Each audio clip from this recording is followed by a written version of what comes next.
Loki e Luffy vão se aliar e lutar contra todos os gigantes em Elbaf. A premissa parece bem insana, mas depois de entrar a fundo nessa teoria, eu preciso admitir, faz muito sentido. Porque esse exato momento na linha do tempo de One Piece é muito especial e importante. Elbaf começou oficialmente e nós temos uma noção que vamos nos aprofundar em temas que serão definitivos para a obra. Porque se em Egghead o mundo inteiro descobriu a verdade sobre o aumento do nível do mar, o amanhecer, o One Piece e muito mais, agora no arco de Elbaf, os Chapéus de Palha provavelmente vão se aprofundar nos maiores mistérios do mundo, indo até onde a pesquisa do Vegapunk não pôde ir. E certamente um dos fatores que o pragmático cientista deve ter tido mais dificuldade em quantificar nas suas deduções são as diversas profecias e crenças que existem pelo mundo de One Piece. As mesmas profecias que vão fazer sentido quando a história acabar. O Luffy e o Loki vão ter papéis importantes no final da história. Eles certamente vão mudar o destino de One Piece.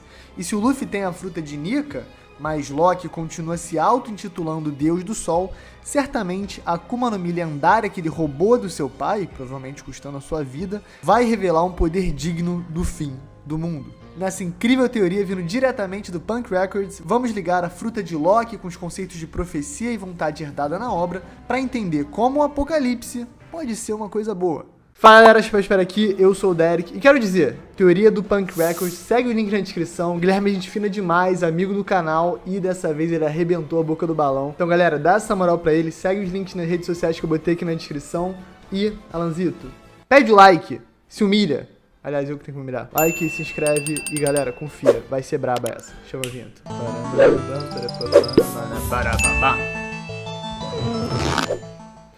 Parte 1. A fruta de Loki. O cenário parece muito claro. Pela maneira relaxada que o Luffy está tratando o príncipe de Elbaf, todo o hype em cima dele, a relação com o Shanks, as correntes, é óbvio que ele vai se soltar. E segundo 1130, aparentemente ele matou o próprio pai e roubou a fruta. Eu lancei um vídeo recente que fala sobre isso, então eu não vou me alongar muito. Eu quero, na verdade, falar sobre essa fruta lendária que supostamente ele roubou. Tudo aponta para uma zoa mitológica, e uma opção que muitos ainda não comentaram é o Nidhogg, porque essa criatura antiga da mitologia carrega tanto a nomenclatura quanto a temática para ser escolhida como a fruta do Loki. Porque quando falamos do nome Nidhogg, adaptado do antigo nórdico, ele carrega o prefixo Nid, que nas antigas sociedades vikings significava um estigma social, uma mancha na reputação e honra que caracterizava os vilões, a escória da sociedade. Então logo de cara, um bicho que já se relaciona com Loki, que tem uma reputação terrível, né? Mal os Chapéus de Palha chegaram em Elbaf e já estavam fazendo a caveira dele. E no caso do Nidhogg, ele não carrega esse prefixo à toa, porque na mitologia nórdica, ele é uma serpente conhecida por roer as raízes da Yggdrasil, além de fazer uma boquinha em Hell com os corpos dos responsáveis pelos crimes mais hediondos que são executados e mandados para lá. À primeira vista, ele é um agente que representa decadência, caos e destruição. Em Elbaf, Oda parece já ter colocado algumas semelhanças entre Loki e o Nidhogg. Algo bem específico é que, segundo os poemas, o Nidhogg fica aprisionado entre as raízes da Yggdrasil. Justamente por isso ele continua roendo elas. E sobre o nosso Loki não há dúvidas, ele está certamente acorrentado pelas correntes de Kairosek às raízes da árvore Adão, a versão One Piece da Yggdrasil. Mas além dessas semelhanças mais óbvias, tem uma interpretação temática sobre os dois que é interessante. Na maioria das leituras das prosas e poemas, o Nidhogg é realmente uma criatura que representa destruição, caos e o início do fim, né? Ele é o precursor do Ragnarok. Mas existem outras interpretações que enxergam no Nidhogg um agente de transformação, restauração, renovação. Esse aspecto onde ele pega os corpos dos maiores criminosos, consome, pode representar essa temática de purificação e restauração que é tanto tratada na mitologia nórdica. Quando a gente fala mais em ordem natural das coisas, os decompositores tomam esse papel, né? De pegar o que foi jogado fora, decompor e reintroduzir a energia e a matéria de volta nos ciclos do ecossistema. Mas a gente não precisa entrar muito em biologia nem em teologia. A ideia é simples. Algo que parece ruim, nojento, perverso, mas que na verdade pode ter uma utilidade, uma função mais nobre, mais justa, que você não entende à primeira vista. Como por exemplo Loki, que pode estar sendo injustamente preso aí há 6 anos. Pois é, por mais que Nidhogg signifique literalmente o precursor do mal, o golpeador malicioso e outras coisas do gênero, talvez ele seja só mal compreendido como o príncipe amaldiçoado Loki. Outro ponto muito interessante é que nas escassas citações do Nidhogg, uma delas menciona ele trocando insultos com uma águia no topo da grande árvore Yggdrasil. Claro que como mitologia nórdica faz muito sentido, isso acontece através do esquilo falante chamado Ratatoskr, mas isso não importa tanto. O que interessa é que no 1131 a gente viu o Loki insultando o Shanks, e a gente consegue conectar essa águia ao Shanks de maneira até bem tranquila, porque o nome da espada do Shanks é Griffon. E Griffon, na verdade, é uma criatura mitológica que é representada pelo corpo de um leão, mais a cabeça e as asas de uma águia. No ataque do Shanks contra o Kid no anime, dá pra ver a aura do bicho saindo da espada. Então, mesmo que você não curta essa parada, serviu pelo extra agora, né? Obrigado, Toei, vocês sabiam de algo. Além disso, claro, dá pra correlacionar a águia com o Shanks pela simbologia de sabedoria, a questão da visão da águia, né? Sempre enxergando à frente. E claro, a gente tá falando do maior usuário de Haki da observação até agora revelado na obra. Então é um encaixe bem divertido. O que nos leva para a parte 2. Todos os mitos em One Piece falam sobre a mesma coisa. No 1130, o Luffy comenta como ele ouviu um rugido. E aparentemente é realmente o rugido que o Loki solta, porque no 1131 ele grita de novo. E o Nidhogg originalmente é representado como uma serpente ou até uma espécie de dragão na mitologia. Isso é bem importante para One Piece. Por quê? Porque a gente pode argumentar que serpentes ou dragões são as criaturas místicas mais importantes de toda a narrativa de One Piece, em especial na narrativa do século perdido. Em Alabasta, temos o Rei Cobra, que nos guia até a câmara onde guarda um poneglyph, coincidentemente ornada por painéis de serpentes gigantes. Em Shandora, os habitantes rezam para o deus serpente Kashigami, o avô da Nola. A Ilha dos Tritões é conhecida como o reino de Ryugo, sendo Ryu um trocadilho com um dragão, representado pela imponente figura que adorna o Palácio Real de Netuno. E claro, os reis dos mares parecem gigantescos dragões e serpentes marinhas das histórias mais antigas dos marinheiros.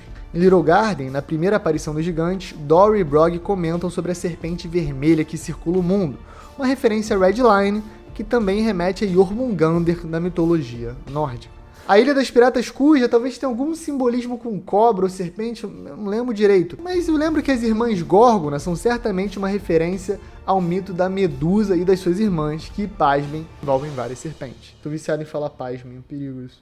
Orochi é uma serpente mística lendária, Yamata no Orochi, assim como Kaido é o lendário dragão azul. Ryuma matou o último dragão, e esse é o feito pelo qual ele é lembrado até hoje. Em Punk Hazard, no flashback do Vegapunk, durante Egghead, vemos ele discutindo os segredos do século perdido ao lado de um dragão clonado que ele reproduziu. Os Tenryubitos são conhecidos como dragões celestiais. Enfim, temos dezenas de exemplos da importância desses seres místicos na obra, passando por várias diferentes culturas. De Wano, a Ilha dos Tritões, passando por Alabasta, Shandora e muito mais. E vale comentar esse ponto. Usando várias referências da vida real, o Oda cria uma espécie de sincretismo único em One Piece. Sincretismo significa a fusão e reinterpretação de elementos de diversas religiões. E a gente pode observar isso no mangá. Em Alabasta, o amanhecer parece ser uma interpretação de um mito do Egito Antigo, que fala sobre como o deus do sol Ra, representado por um falcão, luta todas as noites contra a cobra Apep. Quando Ra vence, o sol raia, ou seja, ele traz o amanhecer todo santo dia. Já a Ilha dos Tritões parece representar um antigo mito da Grécia, colocando a vidente Madame Charley no papel de oráculo de Delfos, que eventualmente é morta pelo deus do sol Apolo. A mesma Madame Shirley, curiosamente, previu que o Luffy, deus do sol igual ao Apolo, ia incendiar a Ilha dos Tritões. Coincidência? Ou Oda gênio? E claro, quando falamos das religiões abraâmicas, é difícil não considerar o peso do fruto proibido e da serpente que seduz Adão e Eva a cometer o primeiro pecado. A árvore do tesouro Adão parece ser uma referência direta, mas claro, com o sincretismo, palavra nova que eu aprendi pro vídeo, o Oda vai fundir e usar esses elementos para a sua própria história. E agora, voltando a Loki e ao Elbaf, podemos ver como isso diretamente se relaciona ao príncipe amaldiçoado. Porque todas essas diferentes crenças, expressões culturais e religiosas em One Piece se correlacionam em um ponto em comum sempre: o fim do mundo. Parte 3, nós já conhecemos o Ragnarok. Exatamente o que o Vegapunk previu que vai acontecer cientificamente com o aumento do nível do mar.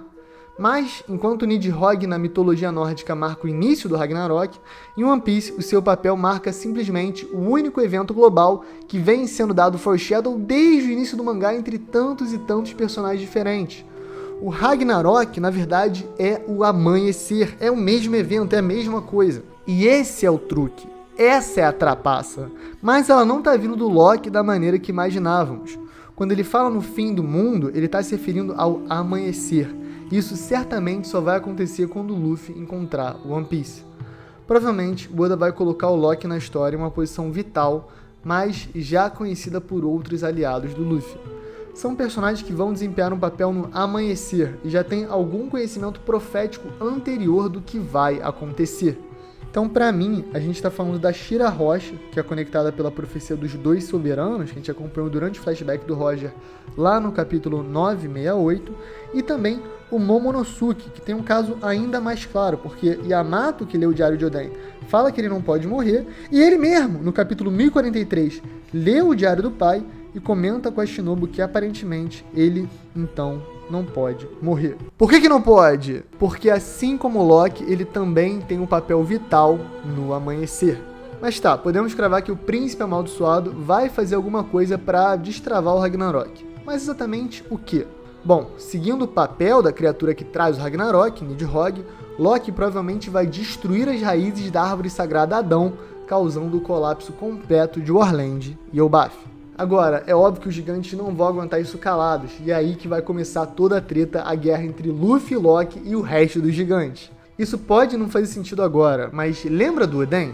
Basicamente, na introdução dele, a gente tem um emissário listando para o Sukiyaki todos os atos insanos que o seu filho fez, o que resulta no dia do seu 18º aniversário, com ele recebendo uma carta dizendo que ele foi deserdado. Então, já tem esse precedente, não seria o primeiro personagem que é um príncipe, né, um filho da realeza, mas que decepciona o pai e acaba sendo expulso, sendo exilado, tratado como um pária por todo o seu país. Mas óbvio, o Loki aparentemente tem um grau de gravidade muito maior, e é isso que a gente tem que entender. De fato, não seria o primeiro personagem que estaria seguindo um propósito maior e simplesmente seria julgado negativamente por isso, por não se conformar ao meio, por não seguir o status quo.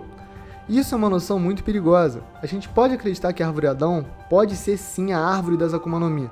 Talvez ela seja a peça central de algum ritual de adoração cruel, que trocasse a vida de humanos por algum poder divino. Talvez assim tenha nascido as frutas do diabo, a partir dos desejos mais cruéis da humanidade de obter poder. Lembra da Guerra do Século Perdido? Até hoje a gente não sabe por que os 20 reinos se uniram para tentar derrubar o Reino Antigo, até porque a gente não faz ideia de como agiu o Reino Antigo.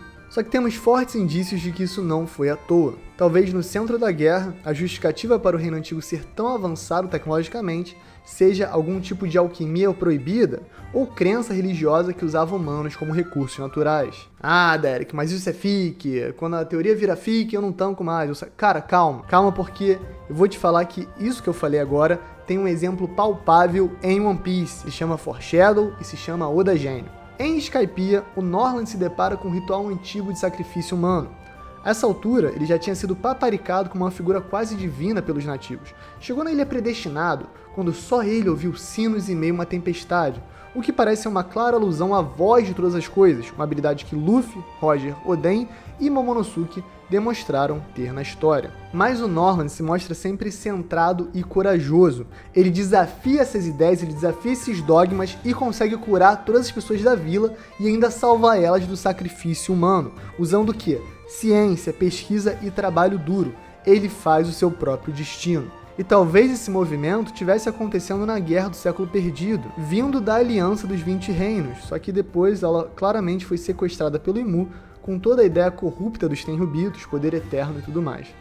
Só que hoje em dia, quem melhor representa a figura disruptiva do Norland é o Luffy, porque ele simplesmente não acredita em hierarquias, sejam elas divinas, ou de ordens, ou militares, ou de qualquer tipo de organização.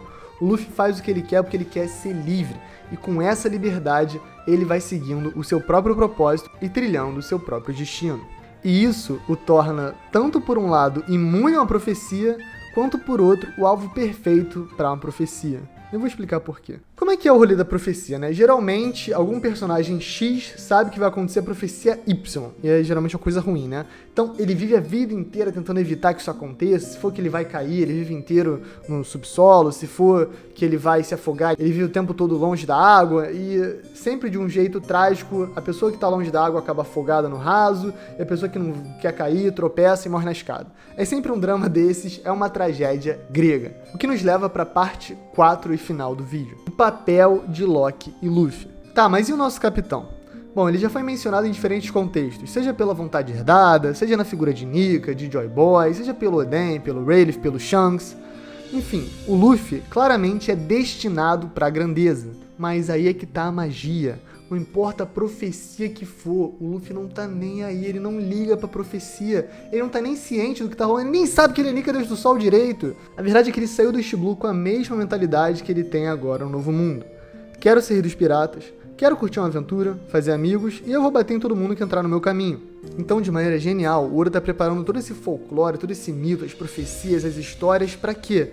Pra serem completamente destroçadas pelo Luffy e pela visão de mundo dele. Então, não importa o que o Luffy fizer, ele vai estar tanto indo contra a profecia, porque ele é o Luffy, quanto cumprindo ela, porque a galera vai olhar e falar, ele era o prometido desde o início. Só que é isso, é uma profecia que se autocumpre, porque tudo que o Luffy fizer vai estar dizendo que ele já era para fazer. Talvez essa seja a pegadinha da vontade herdada. O fato é que ele vai seguir o verdadeiro caminho que ele mesmo quiser trilhar, e esse caminho vai acabar fazendo com que ele vire o mundo de cabeça para baixo. Em um SBS um tempo atrás, o Oda respondeu a um fã que um professor vai aparecer para explicar tudo sobre essa Akuma no Mi.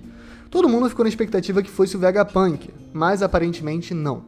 Do melhor jeito, o Oda, no último capítulo, ele revelou um novo professor, um novo pesquisador que ninguém imaginava, mas ele já carregava a marca da grandeza em seu nome, porque ele era Jaguar de Sol. O seu papel provavelmente vai se explicar tudo sobre as Akuma no Mi, a sua relação com a Árvore Adão e o suposto amanhecer.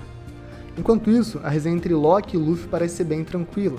Com todos os rumores, ele parece ser um cara de boa, né? Amigo dos animais fofinhos e, claramente, não despertou os instintos de inimizade do Luffy. Galera, eu convido vocês a comparar a reação do Luffy ao Barba Negra em Logtown, sendo até bem bonachão e gente boa, e também do Luffy com o Loki em Elbaf. Você vê que não tem comparação. Em um, o Luffy está completamente tenso e bravo e não dando nenhuma bola, e no outro ele tá relaxado, deitando no Loki, ouvindo, rindo. Até quando ele bate, ele não tá realmente super revoltado, o Luffy tá relativamente de boa. O que indica que pra mim o Luffy vai acabar sim soltando o Príncipe Amaldiçoado. E depois de soltos, os dois podem participar de uma aventura insana, tentando destruir a Árvore Adão e sendo impedido por todos os gigantes da ilha. Quem sabe até o Shanks se mete no meio e se sente responsável a prender o Loki novamente. Até porque quem soltou dessa vez foi o Luffy, o que certamente chamaria a atenção do Ruivo. Obviamente, o Príncipe Amaldiçoado e o futuro Rei dos Piratas se tornarão amigos, o que vai nos levar para o papel de Loki como Nidhogg, trazendo Ragnarok, mas que vai se revelar sim o fim do mundo, mas que também vai trazer o grande amanhecer. Eu achei essa teoria brilhante, muito interessante, ela conecta vários fatores diferentes, eu acho que ela fala sobre uns conceitos, umas temáticas grandes, bem generalistas de One Piece, que eu acho que explicam muito bem a visão que o Oda tem para a obra.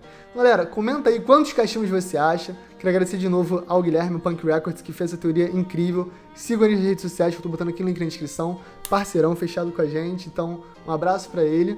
E, fora isso, galera, deixa o like, se inscreve, tamo junto sempre. Comenta aí o que você achou, o que dá para adicionar nessa teoria, o que dá para retirar, o que é viagem, o que não é. E é isso, comunidade indo pra frente, tamo junto, daqui a pouco vai ter capítulo, mas não vai ser essa semana, mas tudo bem. É isso. Ah não, na próxima sim. Mas não vai ser nessa semana, relaxa. Mas é bom teorizar nesse meio tempo. Mas galera, um beijo, um queijo. Alanzito, obrigado demais pela edição, você é craque e valeu. Pode palha secreto, são 9 da manhã. Não, são 5 da manhã e tem 9 minutos de áudio. E bugou quando tava com 20.